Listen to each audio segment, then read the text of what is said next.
Not sure if you're here now or whether you've just put that there, but you're hoping to take away camaraderie and knowing you're not alone in this fuckery from this training. Excellent. You're going to get a lot more than that.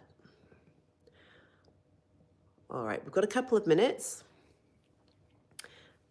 Just checking if anyone is here. Let me know if you can hear me okay.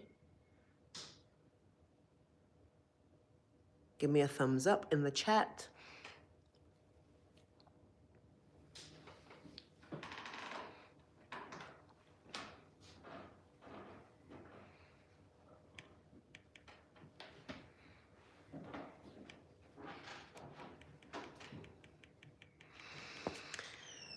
All right.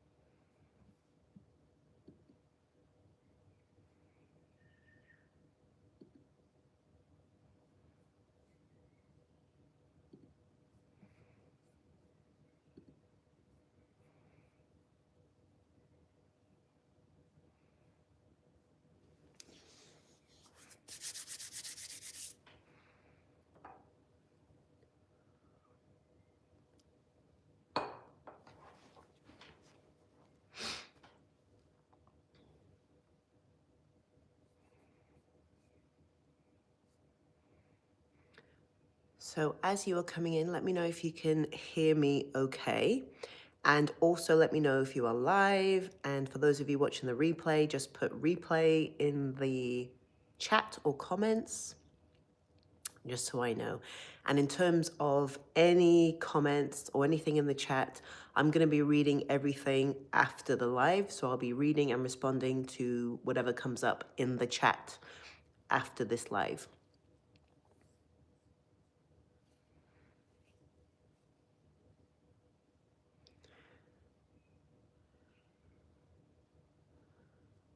And we have 1 more minute before we begin.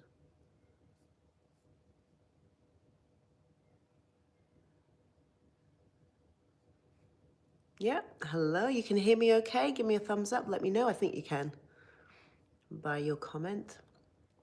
Good to see you. We are starting very shortly. Let me know in the chat or comments what you're hoping to take away from this particular training. This is Co-Parenting with a Narcissist, and how the cognitive dissonance still shows up post-separation. Everyone knows about cognitive dissonance when you are in the relationship still. Nobody talks about cognitive dissonance post-separation when you share children with somebody of this nature. Okay? Hello, hello. Good to see you. All right. The chat's going to be here. I'm not going to be monitoring the chat, but I will be asking questions, and I'd love for you to engage with the questions, answer them, think about what I'm sharing with you today, think about what you are taking away from this training and why you are spending this time here. This is going to be fast-paced, but I'm very intentional with what I'm sharing and how I'm speaking and communicating. So I'm not going to be focused on the chat, but I will be looking at it after.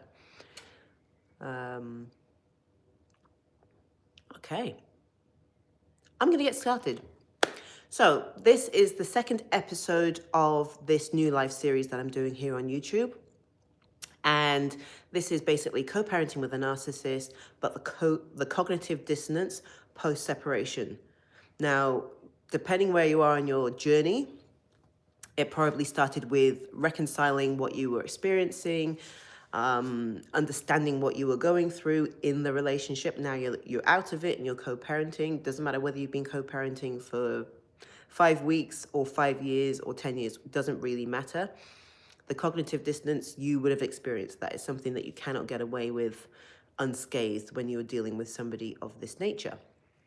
Now, a lot of people think and assume that's the end of it. You know, when you're in the relationship, you have this cognitive dissonance of what you feel and what you think, where they don't line up. You know deep in your heart that something's not quite right. You know that you shouldn't be with this person. All the things, I'm not going to go into what that is because that's not the scope of this training. But your brain says otherwise. Your mind says otherwise. So this also happens post-separation. And it shows up in a myriad of different ways. Okay? Again, share in the chat what you'd like to take away from this training in terms of cognitive dissonance post-separation. And I will be watching and responding to these comments after this training. Now, when I say cognitive dissonance post-separation, what I mean by that is where you know how awful your co-parent is. They've done all kinds of things, still doing all kinds of things to you and your children. But you have this thought that, you know, they're a good dad, say, if your co-parent is a male. They're a good dad. They're a great provider. The kids love him. They have so much fun with him. Or you may have your evidence because you're in and out of the family court system and you are thinking, oh, I'm just going to stick to the facts, get it all down, you know, because you've heard and you've learnt that, you know, you're not supposed to just spill everything. Nobody cares. Nobody's going to read it. No one's going to listen. But then you get into storytelling. You get into explaining yourself and you know for a fact that that is diluting the truth and that is messing up your evidence, basically. Or where you set a boundary with when and how you're going to communicate with your co-parent. And, you know, you're really, you know, gung-ho about that. And you end up receiving a notification on your phone. And you're like, oh, I got to wait 24 hours or whatever rules you've put in place for yourself. And then you end up responding and getting into a back and forth interaction at 11 p.m. at night when you should be resting. And then you can't sleep, your sleep's disrupted, and you pay for it the next day in the back and forth interaction that continues, the energy that's drained, the distraction that takes you away from your job or your career, or even showing up as a parent, because you're in this back and forth and you give your power away, basically. And then how it shows up within yourself, how you want to create this new standard for yourself to get the peace that you want, and that's what you're working towards. But you end up keep falling into these loops, these little traps. So that's what we're talking about today. Thanks, Becky. So let me know in the chat if you experience or have experienced any of what I've just described. Because there is something so fundamental about not having that awareness of where this post-separation cognitive dissonance shows up and how that is actually keeping you where you are. Despite all the work that you're doing, all the work that you've done, all this inner work, you know, getting clear on your boundaries, getting your evidence in order, building yourself back up, this deep inner work that you've been doing and showing up as this role model for your children, despite everything that's going on, and also holding space for your children and supporting them so that they end up being resilient and ultimately narc-proof. Now, we cannot teach children how to be narc-proof if we are not narc-proof, if we do not have the tools, if we do not know how to cultivate that within ourselves, then how can we teach our children? So this is why we are here. This is why there are so many challenges. It's because the mind knows one thing, and you might read about it, hear me talk about it, do programs on it, and your heart is saying another thing. Now, some of that, I believe, is like wishful thinking, because it's easier just to wish and assume that your co-parent's just going to change or wise up or all of a sudden become child-focused. But you know intellectually that that's not going to happen. But it's like this element of wishful thinking, because that would be easier. It would be easier if they snapped out of it, woke up, and realized how much they are damaging your children, realize how much they are affecting you and impacting your life negatively, and realize how much they are draining the life out of you and your children. It would be easier to believe that one day they're going to snap out of it and wake up. Some people hold on to that hope for years. And in that time, the children are getting the brunt of it and trauma is building. You are not moving forward because you're doing nothing about it, waiting for someone else to do something about it, as in change.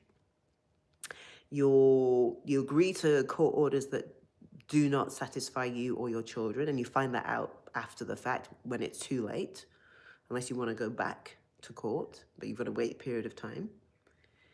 And it shows up in how you betray yourself because you know better. You do actually deep down know better.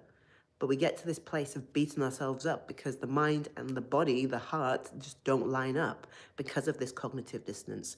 When you have awareness of that and how it's actually stopping you, and this is why I always say, like, you're responsible for fixing this.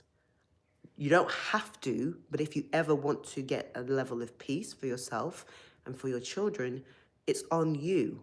And that's not me pointing fingers. This is what I mean by it's on you. You are the one stopping yourself. You are also the one who is going to propel yourself forward so that you get the peace that you want and that you need. Okay, let me know in the chat if this is landing for you so far. Or even how this shows up for you in your dynamic.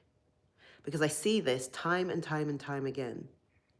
For the women that come and work with me, the state that they come in when they begin working with me and the thoughts that they're having and the beliefs that they have that are completely skewed. And that's the work that we do together. Even people that don't come and work with me and they're asking questions in the comments or the DMs that to me are quite frankly basic level. But I realize that if you're not aware of where this cognitive dissonance is showing up, then of course you're going to have these questions that aren't actually questions. It's your thinking about what's happening that is messed up, basically. And that doesn't make sense. And those things don't add up. So then weird questions come up like, oh, the children go in transition to the other home, they come back dysregulated. But then when I speak to the co-parent, they're absolutely fine, apparently. I mean, A, why are you speaking to a co-parent about that anyway? Doesn't it make sense to you that the kids would be fine when they go? Because they have to be little robots and compliant. Otherwise, they're going to get it. And that they're dysregulated when they come back to you because they're like living, when they go to the co-parent and spend time with them, it's a pressure cooker environment. They cannot be who they want to be. So they have to have some kind of outlet. And that outlet is when they come back to the emotionally healthy and safe parent, or emotionally healthier and safer parent, because it's a journey. It's not an absolute. Okay? Makes sense, even though I'm far along in my journey, I still have my moments where I question myself. Yeah, and this also shows up with, this shows up when we know what we want to say, we know what we want to communicate, but then we second guess. Oh, how is that going to be perceived? If somebody reads that, a lawyer, attorney, judge, or somebody sees that, or somebody hears about what's happening, how is that going to be perceived by them? And it's that fear and worry about that. That's also cognitive dissonance because the mind's saying one thing, the heart's saying another, and then this fear and worry comes up and you get knocked out of your power. When we are out of our power, we make fucked up decisions that do not align with what we want and what we need for our children. Okay, and it really is more simple than people make it out to be. I know it's hard when you're in that situation and everything's happening all at once and the children are dysregulated or internalizing and you've got back and forth communication with your lawyer or attorney. Your co-parent is blowing up your phone or just causing and wreaking havoc. And all while you don't have this solid foundation of personal power, of courageousness, of this awareness that how I think and feel about things actually determines the results and outcomes that I get. It really is that simple. Yes, there's work to do, but when you understand that it's simple, just need to take the steps to make that happen. And yes, strategy is important, of course. Of course it's important. You need to be strategic, especially when you are in and out of the family court system. But a lot of it, as I've said multiple times, and as those who have done my programs understand, or those who have done coaching with me, is not strategy alone. It is your energy. It is your personal power. It is you taking your fear and your courage hand in hand as you take these action steps. Okay, is that landing? Is this making sense? Because I have heard this like year after year after year after year. It's a common thread.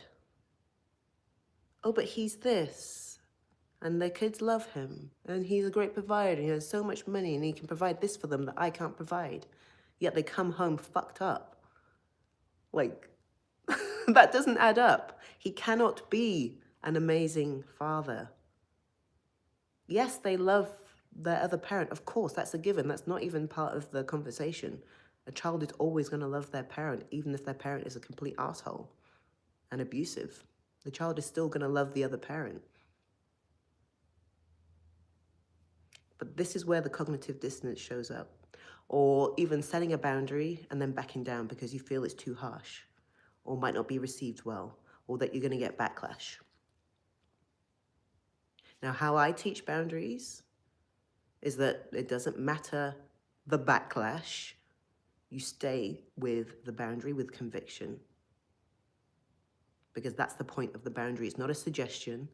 It's not, I'm going to set this boundary, but only if you respect it or abide by it. That's not how you set boundaries, by the way. I know a lot of people think that that's the way it is, just saying the boundary or communicating the boundary and that's it. No, there's deeper. There is more beyond that. Okay. I've been experiencing this for 5 years since our separation. Yeah. Now, if you've been experiencing that for 5 years since the separation, that's telling you a lot. That should tell you a lot, because we should not be, in my opinion, as a coach and mentor, in the same position mentally, emotionally, physically than we were when we were in the relationship, just out of the relationship.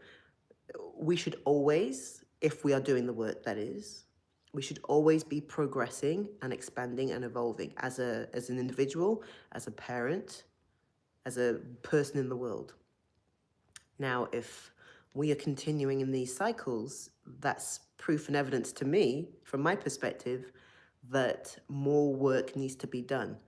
But again, I will always add this caveat. You don't have to do the work if you don't want to. If life is, fine and you can get by with how things are, even though it's horrible, that's fine. It's your life. Do what you like. That's just not for you. That's for everyone and anyone who's listening to this. But if you want to have peace for yourself, for your children, if you want to have this element of freedom, something needs to change and something needs to happen.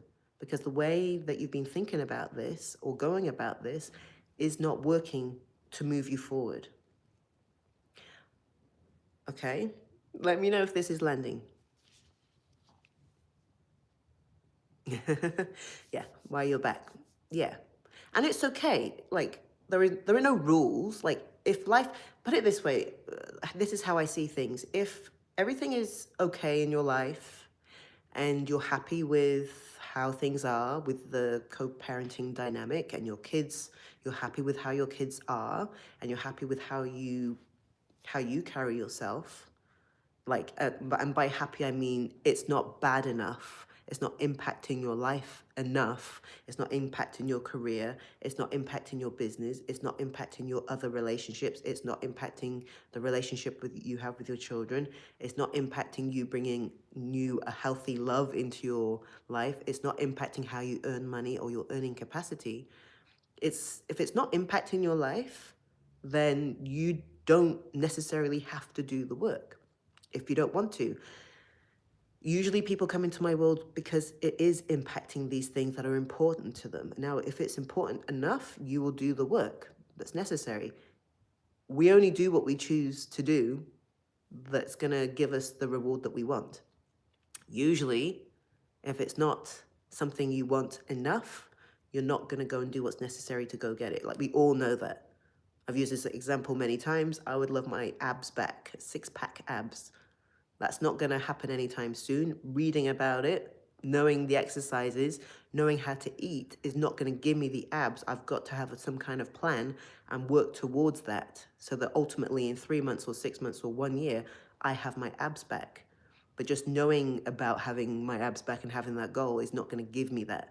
I've got to do something. I've got to change my habits because no one else is going to give me that. The people who made my food aren't to blame. Yeah? It's up to you to go and do the things that need to happen for the things that are important to you. I don't have my abs back. Clearly, it's not high up on the list of priorities right now. It's something I want, but it's not high up on my list of priorities. So really think about what your priorities are. And there's no right or wrong. No one can tell you. But if you are hungry enough for your freedom, for your peace, you will do what's necessary, hell or high water. You find a way. And as women, we are very resourceful as to finding solutions. Okay? Let me know what's landing for you, what breakthroughs you're having so far, because I really want to ensure that you understand that you had the cognitive dissonance in the relationship or the marriage. That didn't go away. It just manifests itself in a different way now. It is still there.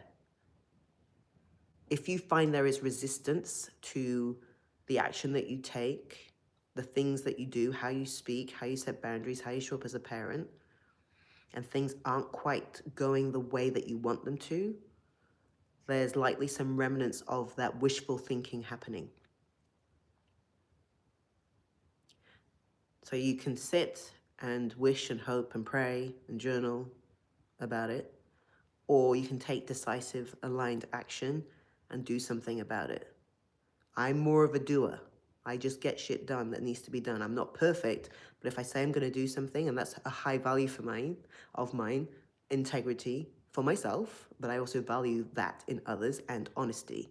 Be honest with yourself first. If we make promises to ourselves that we do not fulfill, then we don't have trust in ourselves. In the same way, if someone promises you something, then they don't do it, you lose trust in them. If you promise yourself that I'm going to do X, Y, Z, and you don't do it, guess who you lose trust in? And then if you lose trust in yourself, you do not trust yourself to make the right decisions. You do not trust yourself to go this way, or this way. Everything is scrambled and you're overwhelmed. This is why along the journey, it is overwhelming and can be overwhelming, but it doesn't have to be when we understand this. Okay? So the most important thing is knowing where this cognitive dissonance is still showing up post-separation, and you'll know. Is it more to do with my children? Is it more to do with court? Is it more to do with how I set boundaries with my co-parent? Or is it more to do with me, myself, my standards, and how I set boundaries with myself as to what's acceptable, what isn't acceptable? When you have awareness and you can pinpoint where this cognitive dissonance is showing up, you can start shifting your thoughts, shifting your behavior. I heard something the other day, and it's so apt. Let me see if I can get it right. I'm not going to be quoting it word for word, but it's something about if you go through something painful and you don't do something with that, as in you don't turn it around and you don't make it a purpose for you, and you don't have a strong why to get out of that pain, then it's just suffering. And this is purely why so many women, it could be months later I hear from them, years later, they've never come in to work with me, which is absolutely fine, but this is why you still have the same questions year after year after year after year. And not just the same questions, the same challenges, the same pains, the same outcomes that are not what you want for yourself and for your children, and why things might be going into like a slow decline. Or even if it's not a slow decline, why things just stay stagnant. There is no growth, there is no evolution. I mean, sure, you have happy times and your life is still joy-filled, but you know it could be 100 times better. Now, if we always strive for the top of the mountain, even if you don't quite reach there, you're always going to be moving further through your journey, closer towards your peace. And not just your peace, the peace of your children. I'm going to take a sip. Let me know what your biggest breakthrough is right now. And if you're watching this live, let me know you're watching live. And if you're catching the replay, let me know replay. And I'll be reading these comments afterwards.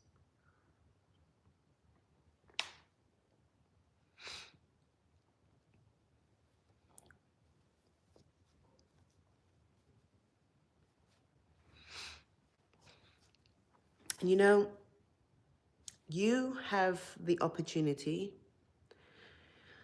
to turn this around.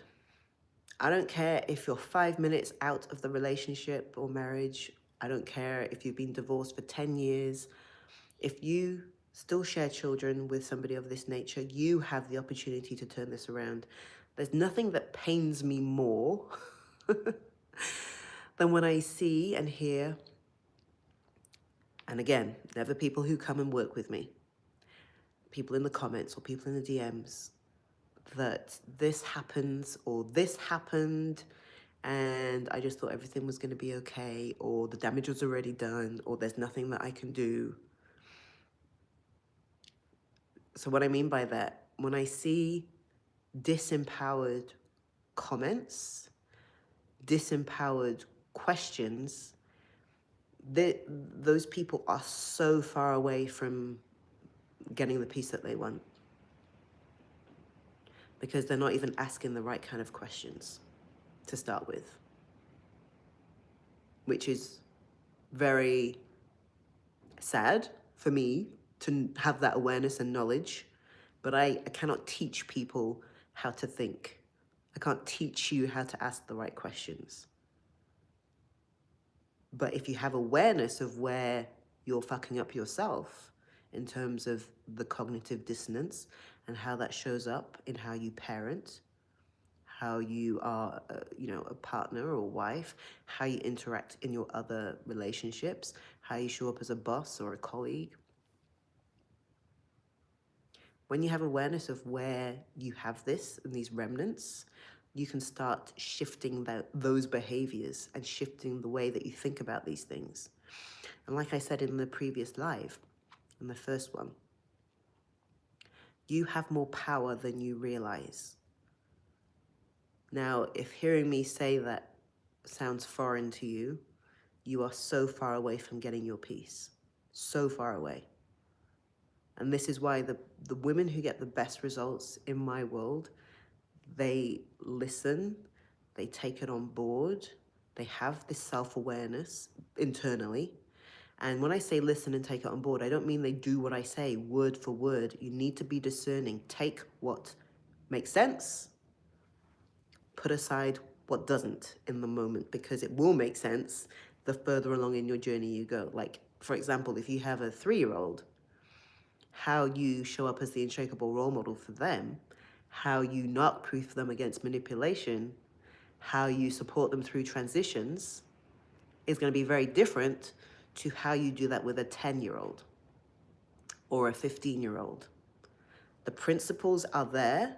You need to be discerning as to how to apply that to your situation.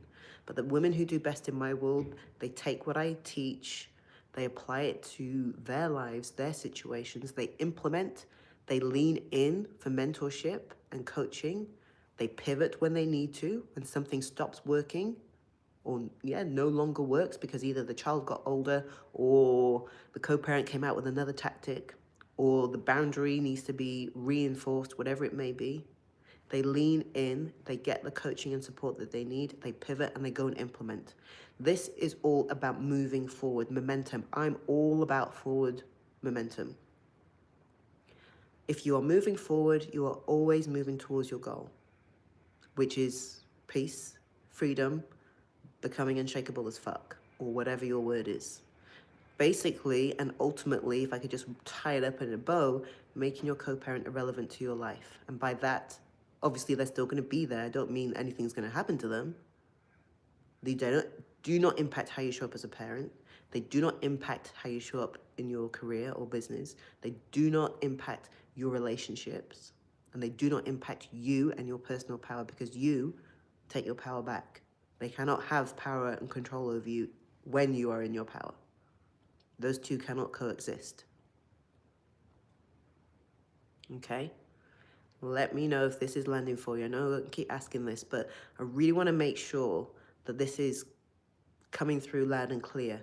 These are the things that I do with my clients, but more specific for their specific situation, like my one-on-one clients, where we work very closely together to shift these things. It doesn't take a lot of time, it doesn't take a lot of energy, but it does take intention. And if you do not know why you need to do something, you're not motivated to go do the thing that will like shift something immediately for you, and it doesn't take long. So when I see people in cycles, in loops, like there's no strategy. You got to get out of that loop first. It's getting this in line. And everyone is capable of doing that. But not everybody is willing, which is fine. I'm here for the willing. I'm here for those who believe they can do it. I'm here for those who resonate with the fact that you are powerful as fuck. Let's go find that power and go do something with it. For those who do not believe it or think it's a pipe dream or are disempowered, I'm not here for that person. You might like my stuff. You might like what I have to say. You might feel really good listening to me and feel really pepped up and validated. But it's on you to go do something with that. Whether that's with me, whether it's on your own, whether it's with someone else. But sitting and listening and consuming and not taking action is not going to get you far at all. It's going to feel good.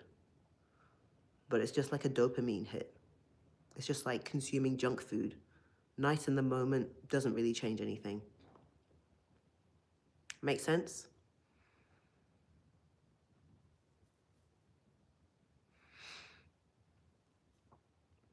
Yeah, and so the kids don't have to repeat the patterns, because there is nothing more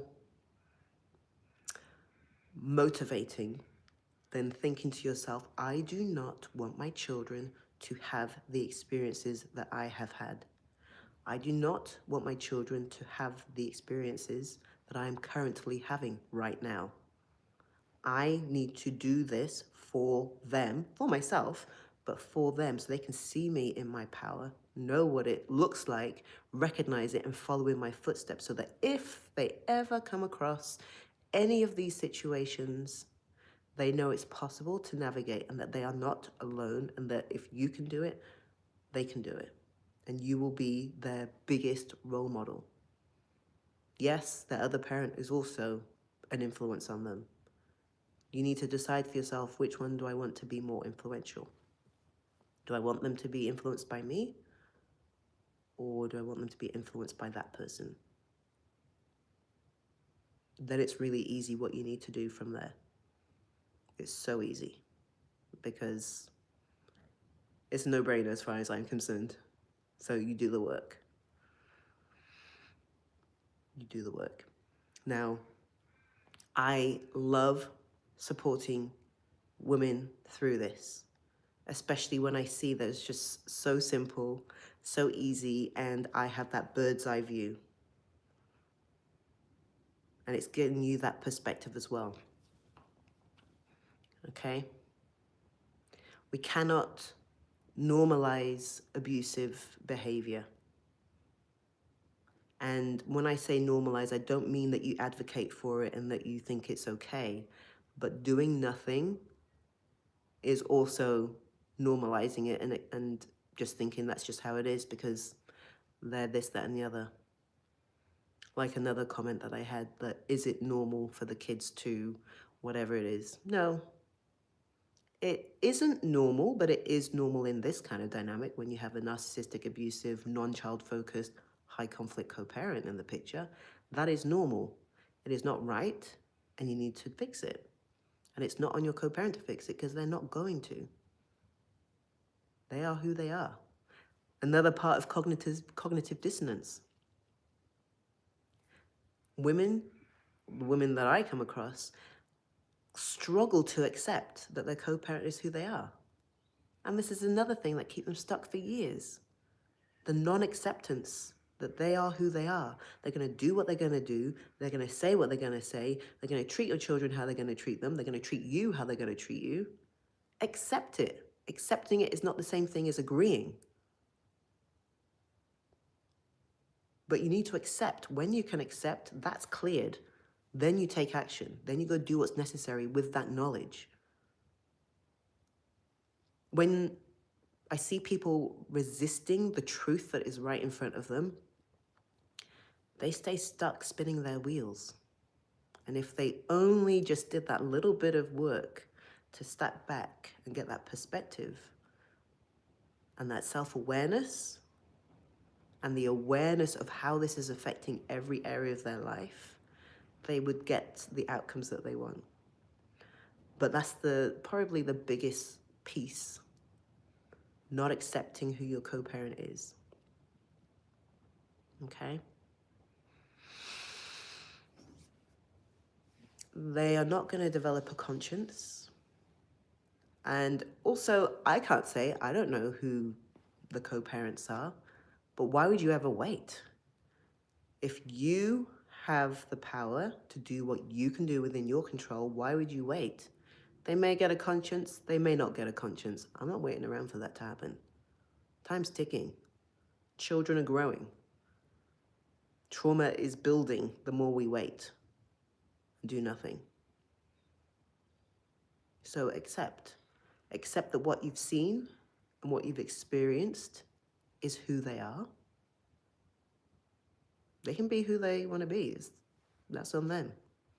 Let them do them, you do you, within your power, your control. But waiting around, you'll be waiting until death. Okay? So I always say this to my clients, like the hardest person you will ever have to deal with is your co-parent. Obviously not healthy co-parents, and we're not talking about that here, we never are. The kind of co-parent that you have to deal with, that's the hardest person you will ever have to set boundaries with, the hardest person you will ever have to deal with, the hardest person you'll ever have to co-parent with. When you nip that in the bud, anyone who is emotionally stunted, emotionally and psychologically abusive, anyone who gaslights you, anyone you need to set boundaries with, so I'm talking like sociopathic bosses, maybe family members who are emotionally unhealthy, people who come in and out of your life over the years, it ripples down. Doing this work ripples down not just to your children, it doesn't stop there. It ripples out to all other areas of your life. The hardest person you'll ever have to deal with is this co-parent. Learn those skills, armor yourself up, find your personal power and strength and stay there, and you'll be flying and you will have your peace sooner than you think. But again, if you don't believe that it's possible, or if you just believe that they're more powerful and have more control and that they're always going to be that way, then that's exactly what you're going to manifest in your life. And you will be exactly in this place 12 weeks from now, 12 months from now, 12 years from now. That's a guarantee. It's a guarantee you'll get more of the same, if that's your beliefs. Now, if you believe the opposite, that in like 12 days from now, things can shift like that, but it's on me, you better believe I'm going to do whatever I can to make that happen, because fuck that shit. I want my life, I want my freedom, and I want my peace, and it's important to me. It's the most important thing in my life to have my peace and freedom for myself and for my children. So if in 12 days I can get this, or 12 weeks I can get that, or 12 months or 12 years, I'm going to make the decision today to go make that happen. Because that's a non-negotiable for me. So that's how much conviction I have for my life. I'm not saying everyone needs to have that, but I just want you to see when you make the decision and you have the intention, everything lines up. You start making decisions that align with those goals. And like I said in the first episode, think about the conversations you want to be having with your children in 10, 15, 20 years. Maybe they're graduating. Maybe it's a wedding speech. What do you want them to be saying about you? What words do you want to be associated with? Or if you're sat having a coffee together or a wine or whatever, when they're an adult and you have this like really warm heart-to-heart conversation. Thank you. Wow, you navigated that and you did that for us. Wow. Or, why did you? Why didn't you? How come? Because that's what it comes down to. So find your North Star. Think about where you want to ultimately be, what kind of conversations. Then every action you take between now and then will get you closer to that outcome. That's when you know your job is done. If you have had conversations or you feel that conversations are going more towards, the latter, which is how come, why did you, why didn't you? You have the power to switch that. But you have to decide, you have to be intentional, and you have to do what's necessary. And it really is easy when you make that decision. That's the first part. And then go find out how you can make that happen. It's not as hard as you think. Opportunities are right in front of you when your eyes are open and you don't have these blinkers on. Take them away and you will see things in a very different way. Okay? I'm going to wrap up very shortly. Let me know what your biggest takeaway is or breakthrough from this live, because this cognitive dissonance that you are carrying around with you like a ball and fucking chain is going to hamper you if you don't do something about it. Okay? And just know that when I say I'm going to do everything in my power, as in that's what I'm saying, I don't mean more journaling. I don't mean more therapy. I don't mean more praying or hoping or wishing or waiting. I mean taking decisive, aligned action, whatever that looks like for you. I'm not even laughing. That's not funny. It's not funny. I see people in my DMs, and that hasn't happened recently, but maybe a few years ago. I'm praying. I have nothing against religion, so please do not get that mistaken. But it's like praying will take you so far. Journaling will take you so far. Hoping will take you so far. Taking action will actually get you where you need to go. Those things support what you need to do. Taking the action is the core of what will get you the outcomes that you want. Okay? And it's really hard. Yeah, I love that you love the idea of the North Star. It's hard to see what your North Star is when you don't even have the awareness that you need a why. You need the big why. It's not just, I love my children and I will do anything for them. That's a given. Why are you doing what you're doing right now? Ask yourself that no matter what you're doing or not doing, why am I deciding to do that? Why am I deciding not to set that boundary? Why am I deciding to have my power away? Why am I deciding to over-explain right now? Why am I deciding to show up as this kind of parent? Why am I deciding that my co-parent is X, Y, Z? I don't care what people do. I don't care what you do. You just need to know why you're doing it or why you're not doing it. And fully back yourself, no matter what you decide. I'm never here as a coach and mentor to tell anyone what to do. But you need to know why you are doing what you're doing, why you're doing what you're not doing, and have the awareness of, is that going to get me closer to where I want to be, or is that going to take me away from where I want to be? When we know that, we stick with that, We work the plan. The steps that you take are very, very easy. They almost present themselves.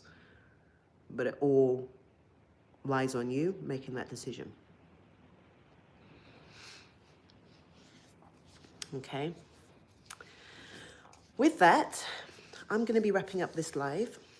I could talk, and I know I always say this in my trainings, but I could talk about this for hours and hours and hours and hours. We don't have hours. This was basically more like an overview and a summary, but I want you to take away, if you listen and hear one thing, is it's on you to shift your thinking and have the awareness of where this dissonance is showing up. When you're more aware, you can make better, more informed decisions, and then you can take action steps from there. If you're taking actions from dissonance, good fucking luck. Yeah? Because that's not aligned with what you want. That's aligned with something else. That's aligned with what you don't want. Know where this dissonance is showing up. Pivot from there. Shift your thinking. Shift your energy. And go do the thing. You know what the thing is. Okay? I'm going to leave it there. Okay? I have a coaching call coming up for those of you who are in the coaching community. We have that coming up in a few days. If you would like the link to that, the link will be in the description box to this video to join the coaching group.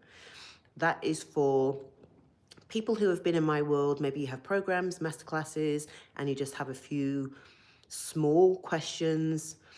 Nothing too strategic, but small questions that you would like coaching on. I can give you that coaching on that call. So that's a bonus coaching call that's happening in 3 days. The link to join the coaching community is in the description box to this video. Okay, for deeper, more strategic questions, I do have a mastermind coming up, but I will be emailing details about that. And that's where you go faster, closer proximity to me, and speed. Go, go, go. Okay, so with that, I'm going to love you and leave you. Thank you so much for interacting with this. Thank you so much for your time and your energy. I know if you're here, you want to do something. You want to move forward in your life. You want peace. Not just for yourself, for your children. You want to move forward. You want to progress. As long as you're always thinking about moving forward, you will always get the outcomes, or the opportunities at least, that will help you get there. Okay? And just remember, this cognitive dissonance is the misalignment between your heart and your mind. Get those aligned, meshed together, and you will see magic in your life. And again, this is absolutely possible. Like, it's not like some kind of woo-woo craziness, theoretical bullshit. This is what happens, but you just got to do something. Okay? Thank you so much for your time and energy. I will see you on the coaching call on Monday. If you would like details about that, the link is in the description box. If you have any questions about that, you can DM me over on Instagram. Other than that, I'm going to wrap up this live and get to the comments after. Take care. Bye for now. See you.